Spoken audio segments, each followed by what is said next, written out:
because there's so much nuance in the industries across the board, as an individual, I may want to take a swim in a different direction. And so I want to look to my authority as the organization in my industry and say, all right, if I want to find a focus here or a focus there, I should be able to break that down so that I can then say, okay, I don't need that. That's nowhere near what I need, but I need these 3 things because I want to look for this type of job. My name is Ruben Garcia, and welcome to Valid Questions. And I am the CEO and co-founder of Certiverse. We have this is our first episode, so I'm super excited. So Certiverse it's an online platform for generating exam content and launching exams quickly. We have several different technologies that help with that, including artificial intelligence and community source content. But today I am joined with Dr. Ginger Malin from BadgeCert. So I'm super excited to have Ginger here and, to learn more about badging. What are, the changes, all the great stuff that's going on with badging. Ginger, if you don't mind, if you want to tell us a little bit about yourself and your organization. Absolutely. So I'm so excited to be here with you. We've sort of known each other for a long time, and it's really wonderful to see our ebbs and flows in the new organizations and new endeavors that we have. So again, my name is Ginger Malin from BadgeCert. Our organization works with a variety of different types of organizations, including associations, corporate clients, higher ed institutions, training providers, to help them to validate and verify all the accomplishments that their earners, is what we call them, have done through their organization. So we use digital badges as the medium to do that. And when somebody earns a digital badge, they're able to put it on LinkedIn, Facebook, Twitter, any other social media platforms, and really show the fact that they have accomplished this achievement, as well as just display it and get really excited and share it socially. So it's been a wonderful ride for BadgeCert, and we've really expanded over the last couple of years. And so we're excited to have this conversation and talk more about what's possible in the digital badging world. That's great. That's great. So I have a question for you. Are digital badges applicable to events other than exams? Are there other events that where you're applying digital badging to? Yeah, it's a great question. So while we started out with really one-to-one, so you have a credential, then you have a badge, and now it's really expanded beyond that. So we find that organizations are using digital badges for a variety of other things, such as events, attendance at events. We have organizations that are using it for course completion, and we also are looking more and seeing more in the microcredentialing space. So I know we'll talk a little bit more about that, but that's really looking at the nuanced skills and competencies that somebody's developing over the course of training, or even on the field, or in the field, or at the workplace. Yeah, that's interesting. So, one of the things that I've been thinking about, I've been thinking about your organization a lot, actually, because I've just in general, I'd love to talk a little bit about the industry and talk about where things are going, right? Because there has been a lot of consolidation, right? Almost, if you think about it's kind of interesting because it's if you look at like the late 90s, where there was just one company, it was Dre Prometric. They were essentially the only organization delivering exams, and their digital badging didn't exist back then. Correct. Right? But there was one company, and then later on we had View, and then later on we had companies like Computer Adaptive Technologies, where I started from, small little startup. There was a lot of startups in the late 90s, early 2000s, and we kind of come full circle where all those startups, all those small little companies have been acquired. I mean, if we look at like PSI and all the acquisitions that have happened, I mean, they have acquired almost every single independent business, including my own company, Innovative Exams. So so there's there's been a lot of consolidation, and I see that on the assessment side. What's really interesting is that it's also happening on the badging side, right? I mean, we're seeing that with Credly being acquired. Acclaim and Credly merging together, and then later on being acquired by Pearson. I mean, I feel like there's a great opportunity for organizations that are our size, and from an innovation perspective, and the things that we can do and the clients that we serve. But I'd love to hear like your take on it as well. So just in general, one of the things that we really pride ourselves on is that we are agnostic. Mm-hmm. So while some of our competitors have been bought by the big organizations, but we're able to be very nimble. So you as starting a new or starting this organization and certainly starting other organizations in the past, being nimble is really, really a big part of being innovative. We don't get bogged down and slowed down by things that we want to just try, or if a client is asking us for a new tool or a new feature, we're able to quickly adapt and add that on. So that's the real interesting and wonderful part about being small and being able to fit into a lot of different niches there. While certainly there is some opportunities, and the other part of being acquired is a really nice thing for lots of different reasons from a business standpoint. We also really like the autonomy of having our own ability then to really make our own decisions, and really, again, that term of innovating is really, really important to us, because I think that's what's really kept us really at the top of the pile here. Yeah, that's interesting that you say that, because I think it does say a lot about the type of services and how they grow, and how I think and from my experience in working, I've worked at obviously like Computer Dev Technologies, which was a testing company. It was a startup, and it was started when I joined the company. It was being run out of an apartment, in an apartment in Rogers Park, right? Right. So it's like when later got acquired, eventually merged with another company, et cetera. It became Promisor, which we got acquired with by Pearson VUE. But it is interesting that you say that, because I think that the small companies can really create trends and understand what customers want, and also we're able to change the industry and implement new things, right? Because I think the larger companies, they can't really pivot, and they can't really they can't really turn the ship, right? And if they do, it takes quite a long time. If you just think about simple things like online testing, it's interesting that some of the large companies don't have an online test driver. They use third-party partners Correct. for that, which is quite incredible. So that says a lot about how big these where the industry's at, the large organizations. And I also think that there's opportunities for customers to say, hey, you know what, you've been doing this for so long time, or you're missing these these features, or it comes down to the candidates, right? The people that are actually taking the exams. They get less, when you don't have small innovative companies out there doing new things.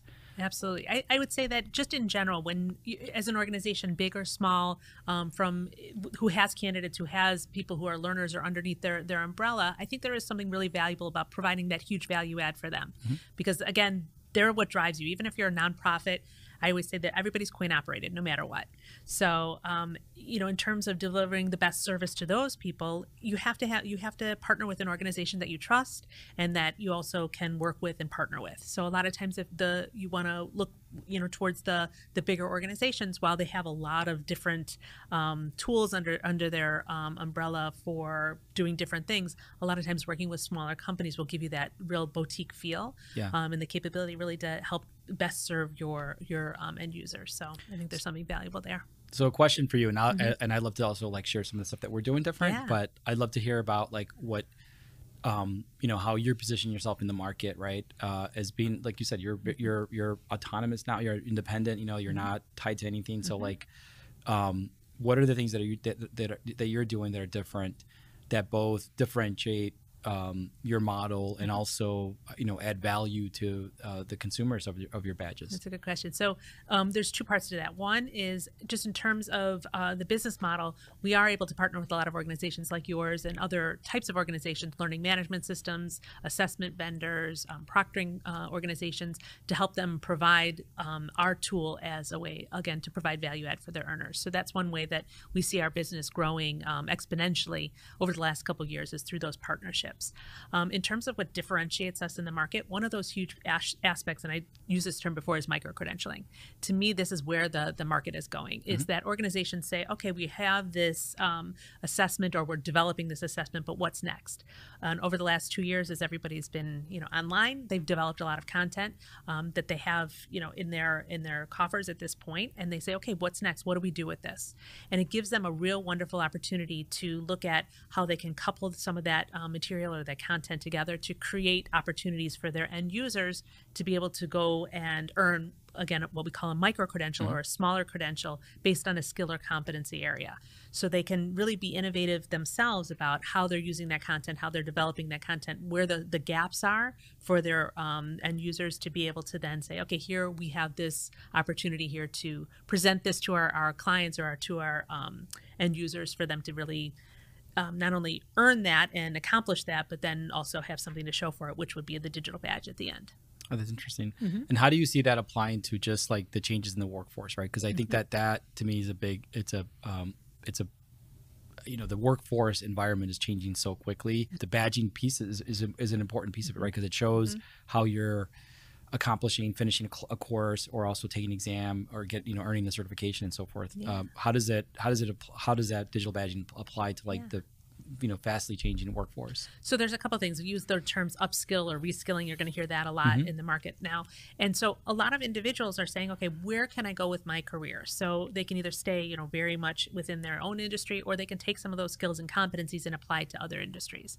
So what digital badges do is they allow them to look across the whole spectrum of what they've accomplished, put all those together as verified documents, verified tools that will be able to say, okay, here to a potential new employer, here are all the things that I can do. Here's how they've been verified by other organizations. And by presenting that, they can tell the full story of their professional journey and really find those different niches to be able to say, okay, yes, I'm capable of doing this, and here's the validation or verification that I am able to do these kinds of things. That's incredible. And it's interesting because I think the one of the things that I'm seeing is that like there's like the jobs that people have today didn't exist 10 years ago, 5 years ago, right? My son, who was in kindergarten, says he wants to be a YouTuber, right? And I was telling him about this podcast that we're doing, and he was really excited about it. But that's a career for a lot of people. That didn't exist 5 years ago, 6 years ago, right? So and there's a lot of other digital type of careers where they spring up, and all of a sudden there's a full industry behind it, and there's participants, and these new jobs require training, and they require ways to show that that you're competent in that job. So that's got to be a part of it. And you asked me before a little bit more about what people can earn badges for. So not only are you earning it for completing an assessment and doing the more rigorous types of things, but also you're able then to earn badges. Some organizations are issuing them for those, again, competencies and skills that somebody has definitely achieved at their different workplaces. So it may be that it's part of a annual review, and there are certain checkpoints that somebody has hit, and they say, okay, yeah, you've accomplished these. We're going to issue badges for them, so you can take them with you potentially to another department, or sometimes to another position that you're taking outside of the organization. But having somebody of an authority say, yes, this person has done these things, they've accomplished these things, they've met a certain threshold, and then having something that proves that versus somebody saying, yeah, I can do these things, and having no real validation behind it. Yeah, I kind of love that. I didn't think about that, because like if you think about it, if you work for a corporation, for a company, and you spend all this time and you're attending, you're putting in a lot of energy to get retrained, retooled, having the ability to actually like show the world, hey, I can take all this that I've learned, and you have proof that you've actually did it. That's pretty impressive. And if you're if you're growing, if you want to change careers, or within the company itself, it's great to have that portfolio of badges and so forth. Yeah. So I got a question for you around just kind of what are like, so we see the trend around applying badges to different criteria, different content and stuff like that. What other trends are happening within the badging world? So just in general, again, that micro-credentialing piece is a big part of that, what's happening. And I'd say the next sort of big thing is blockchain. So that's what a lot of consumers are looking at, and you see it all across the board in applications, from Bitcoin to other kinds of distributed identity kinds of things. So what we're finding is that badging is sort of that first phase of that, is how can we have validated credentials to be able to share across the web that are verified and validated. So our company sits between the issuing organization and the earner. And that's really where the blockchain piece of it will fit in eventually. It's not obviously to a mature level yet. And that's really when, you and I think about where we started in our first businesses is we were that innovator. We were that first kind of first to market type of thing, and then things evolve. And that's, to me, what's so exciting about being in this position right now, is that we are seeing the trends. We're right before that, and we're able to build, again, that technology that sits on top of what we've already built to enhance it and really bring it into the future. So a little bit about what you're saying is that the validation is you're doing the validation, but it's actually like the record of it is going to be a public or distributed record. Correct. Okay. Correct. So right now we're storing that, and we store that information, and then we keep that secure, and eventually it'll move towards the capability of then sharing it on, on a blockchain. So what's interesting now is that right now you have just the capability of putting it on a blockchain, but you don't have a way to read it. So I always equate that to being sort of like having a VCR tape and no VCR machine. That's kind of dating us, but well, we could think of lots of other things. But if you don't have the tool and the universality of being able to read it and do something with it, then it's not at a place that's enterprise class yet. So we're kind of moving towards that direction. We're not there yet, but we're certainly on the cutting edge of that. Okay. So I know, we're at 1871, which is, if anybody from Chicago knows, it's a wonderful space. It's on the river, the Merchandise Smart. We're an early stage company, so we're members of 1871. One of the things that I'm going to get a little bit technical because I do want to ask, because there's a lot of startups here, and I talk to them about different projects that's work. Sure. There's a lot of blockchain stuff, a lot of crypto stuff. Do you have is there a technology, if you can share it, I don't know, is there what blockchain technology are you using? Is it like Ethereum, or I don't even know. What's the? So I'm not going to get into the weeds with it because that's not my area of expertise. I'm the learning person. Yeah. But just in general, the way that we see it is that we want to be able to fit into lots of different types of tools. We don't want to, again, pigeonhole ourselves into one type of tool. So what we're looking at and what we're building is sort of more of a universal plugin, so that no matter what the end product would be, whatever the portfolio, wallet, whatever we're going to call that end thing, that we can plug into it no matter which wallet somebody's using. So that being said, that's kind of cool. If you have Ethereum, if you have I'm trying to even think of some of the other it's floating in my head, but some of the other types of tools. It's, again, you want to be as universal as possible because we don't know the direction that things are going to go in. So I know that we're working with some very, very large companies on the tools that they are building. So we're, again, at the cutting edge of that, and we're going to be able to sort of fill in those gaps. It's changing so quickly. Oh, absolutely. You're right. I read about companies. I read about, companies and just things that it's crazy how there's things popping up all over the place. Correct. And new implementations of blockchain, ways, or even just the things that people are doing with it is pretty incredible. We talk about NFTs. We're talking about that earlier, exactly. But I'd love to hear a little bit about that. I mean, is NFT part of the strategy as well? Do you think that's going to go anywhere? I think that there's parts of that really fit into credentialing in general. When I look at it, I think of it as something that's possible for all sorts of different types of credentials. So when we think about the broadness of what a credential can be, sure, it's you are a realtor, or you're something within the financial market, or whatever it may be. But there's all these other things that you do. So when we talk about NFTs and we talk about all the different types of different things that somebody can do, it really, again, is so broad. And I think our job as an enterprise type of company is to look broadly at what's possible out there and kind of rein it in, because I think that there's lots and lots and lots of startups around this, and it is overwhelming when you look at what's possible. But I think that where we sit, and again, in our market, as a lot of the listeners will certainly attest to, it's a slower moving market. It's so slow. So just in general, I think that there's that big leap won't happen in our industry for a long time. And again, we just want to be in a position where we're ready for it, and that we can guide the market more than the market only says what's possible when they say, "Oh, I can see something. Oh, I get it now." Do you get a lot of customers that are asking for that are pressing you and saying, "Hey, what about NFTs? How can we integrate those into?" They certainly ask, and that's always I think that it's wonderful to have that as the pressure and to see what people are thinking about. But then when you start to talk through it and what the actual technology is, they say, whoa, my clientele doesn't even, they barely turn the computer on. They're we have people all over the place. We have organizations that are highly IT, centric. And then we have some that are, in the industries that are more hands-on types of industries where they rarely ever use a computer. So that the gamut is so wide that you just really want to be able to find a good spot in there. And I'd say that along with that, where badges fit in is so you have this new certification. The market, the broader ecosystem might not know what that means. They may see that, okay, somebody took the assessment, they get a PDF certificate or whatever it may be. And that's really where badges can kind of fit in. They have all the metadata that's related to it, including links and other things, so that somebody who sees that says, oh, what is this? I see that you're certified. That's the first layer of that. But then what does that actually mean?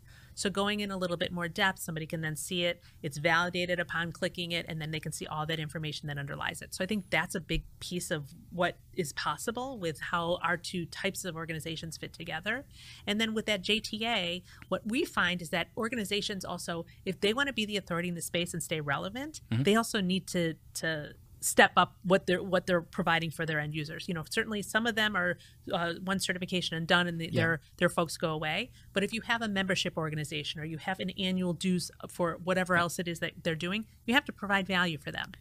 And so we find that the way that the industry can go and should go, much like what you were talking about, is the capability for an organization to stay relevant by providing content for them and then providing new microcredentials or microcerts for their end users, because they, again, want to provide as much value as possible, and they want to keep people coming back for more. If you don't find your organization relevant and you already have the certification, you're going to walk away. You're not going to pay your $100 a year. That's true. And that's again, where the revenue comes from. That's true. And I think that, like, just going back to your point on the microcredentials, I think organizations, because it's such a big investment to develop an exam, adding those microcredentials is costly, right? Because it's not, people don't realize that, but creating a microcredential, you still need some level of validity and rigor, to develop that exam, right? To design it and stuff like that. And it's not like just because it's a micro, it's going to cost you a lot less. It might be less content, right? But the design of it, the blueprint design, all that stuff, it's still going to cost you the same. So we are seeing a trend now. Like some of our clients that they're our partners, they come in, they use the platform, and then they're making conscious decisions around, what we're going to break this exam up. It should be 5 microcredentials. And the platforms, Certiverse, is allowing them to do that, to make those changes, because and sometimes, like the problem with like one large certification exam is that your blueprint's kind of fixed, right? And the content is fixed, whereas where microcredentials, you can potentially add a third component to it, or remove a third, one of the components, and just update that module. So that's a really good point that you're bringing up. That's a part of it. And I also think it's also because there's so much nuance in the industries across the board. As an individual, I may want to take a swim in a different direction. And so I want to look to my authority as the organization in my industry and say, all right, if I want to find a focus here or a focus there, I should be able to break that down so that I can then say, okay, I don't need that. That's nowhere near what I need, but I need these 3 things because I want to look for this type of job. So again, providing that flexibility for your end users is essential to keeping them engaged. And so I think that is where the future of all learning and development types of programs can be, is just really providing as much flexibility as possible, because people are going to, again, move industries, move positions, and they're also going to want to, if they're going to put their hard-earned money down and they're going to support your organization, they want to make sure that that their money is being well spent. Yeah, and I think it's a reflection of, they're part of they have a membership, right? And it's a reflection of their career. When if they're tied, if their career is kind of tied to an organization, they want that organization to have a reputation of modern, showing the additional credentials and and the content that they provide as well, because that is very true. Like if you think about things, again, it always goes back to cost. But a lot of the exams that are and the certifications, they're usually like one monolithic kind of like certification, right? And it covers a lot of areas, whereas I think microcredentials can really just break those up. Absolutely. And like the biggest thing is just being able to update those very quickly. And I'd also say there's another part that I think is missing from the whole conversation, which is people who are pre-certification and post-certification. So by drawing new people in, they may not be ready to sit for your certification yet. They may not be, they may not have the years of service, but they're interested in it. So capturing those people who are new to the industry is a really really promising and important way to make sure that you have longevity as you as being the authority in your organization. So capturing those people who are interested and kind of tickling the outsides of it, bringing those folks in, having them learn more about your industry, learn more about what the different types of positions could be. That's sort of the beginning part of what a micro-credential can be. Then you have your certification, and then we look at it post. So I have my certification, now what? What are you going to do for me if I've already done that? So providing those, again, opportunities to specialize, find different competencies and skills, certainly mentoring and participating in your industry, those should be recognized. And I'm going to go back to badges. Those are really, really vital ways to recognize people for all the things that they're doing that are not necessarily tangible, like I have a certification, but rather I'm an expert in my industry. Or even if they are participating in writing some of that content and some of the different questions for an assessment, they should be recognized for that. It shouldn't be just a line item on their resume, because they've gotten to a point where you're asking them to contribute. They're there, and they want to be recognized for that. Board membership is another thing. If you have people on your board, they obviously are established in your organization, and saying they're a board member is one thing, but then recognizing them and providing them something that's meaningful that they can then again display and showcase the fact that they have achieved a certain level of notoriety in your organization, in your industry, as well as just expertise and are becoming a mentor or somebody really that can give back in the industry is really important. Very cool. So I have a question that's not related to I think that I see there like all the opportunities with digital badging, and a lot of there's just so many opportunities, and it's hard to really convince people that that we have to add more value to what we're doing, and we have to provide a better service, and this technology is what we're doing, right? And we run into that with Certiverse, right? Like Certiverse is a completely different platform. It's a completely different model. We're using AI, we're using community source content to build this exam. We're going to launch a bunch of really cool things in June that we'll announce soon. But we're really trying to shake up the way content and exam and all that stuff comes together. We built. I don't think anybody else is doing this in the industry, but we built the first community source exam where the content providers, right, the subject matter experts, are getting paid through royalties. Awesome.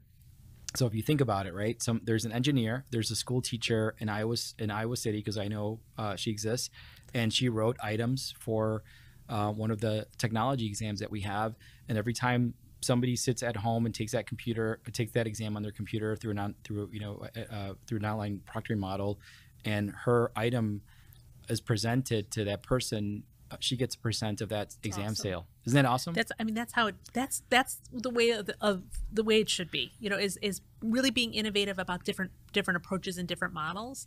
And again, our industry is very, very slow to this. Obviously, there has to be an ROI on one side of it. So a lot of times it's financial. Everybody again has a revenue that they have to drive here.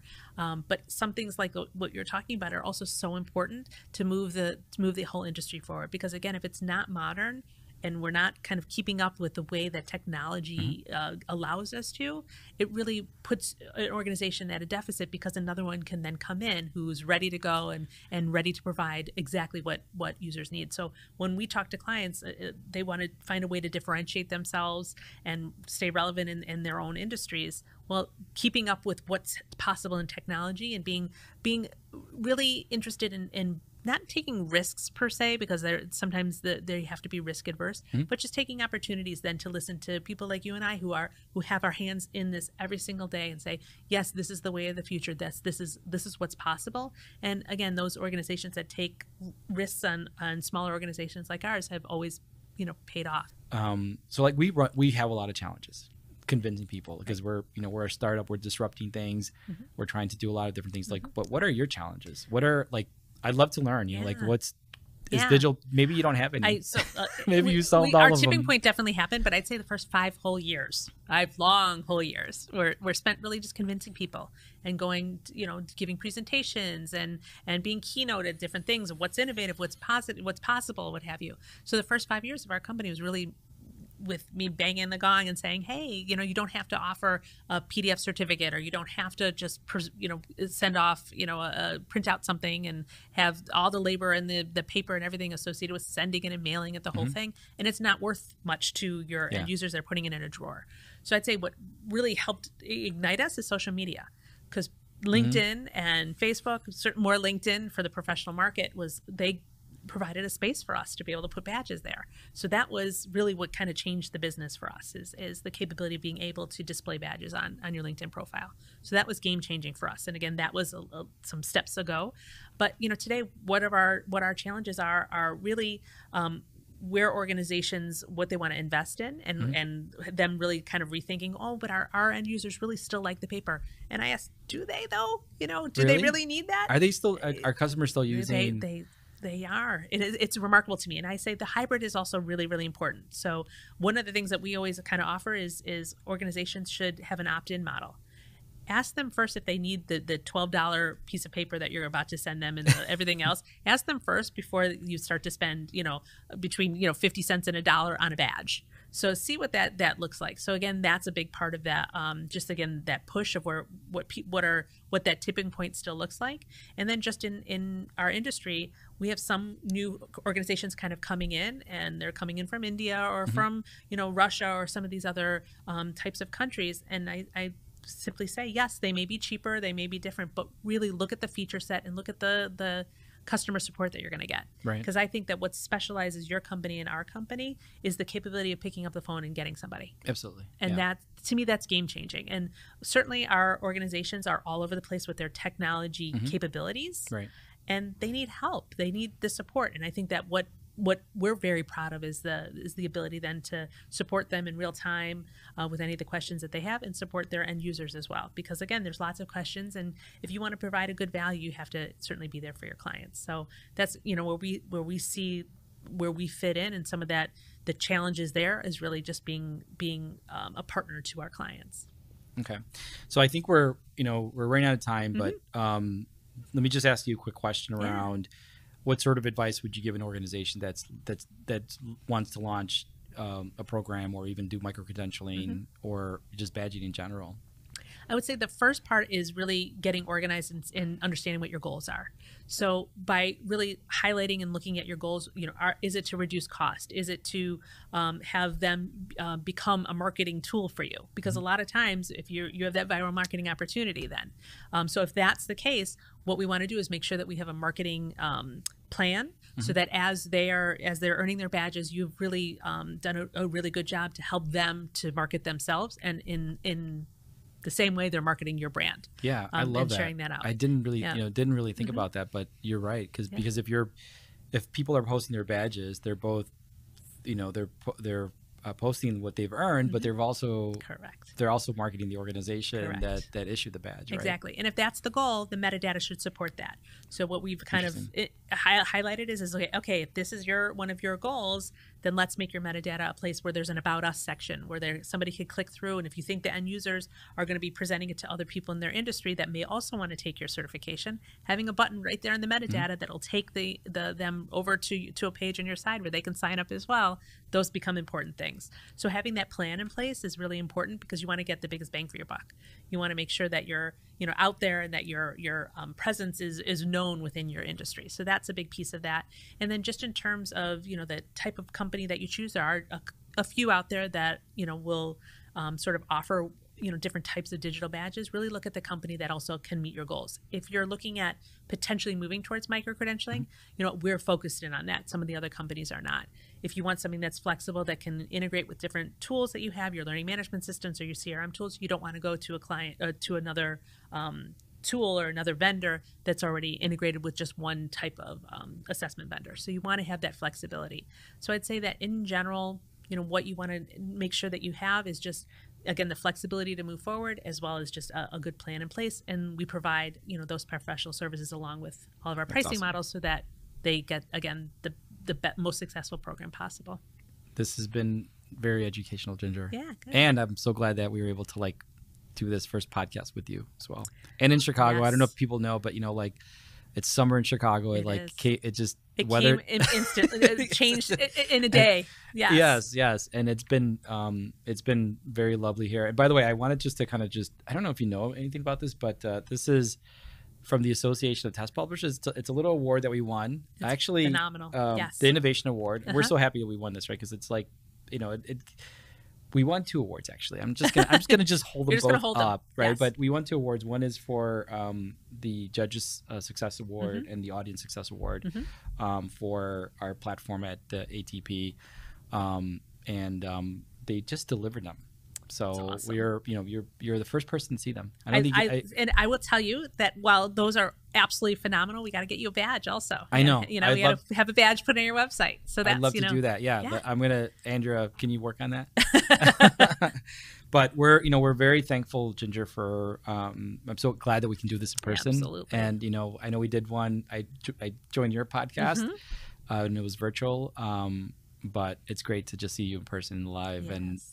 But I want to, if you can just tell us where we can find you, your LinkedIn, your website. Yeah. So you can certainly find me just in general on my LinkedIn and any Facebook or Twitter. You can find me there publishing and our podcast is there as well.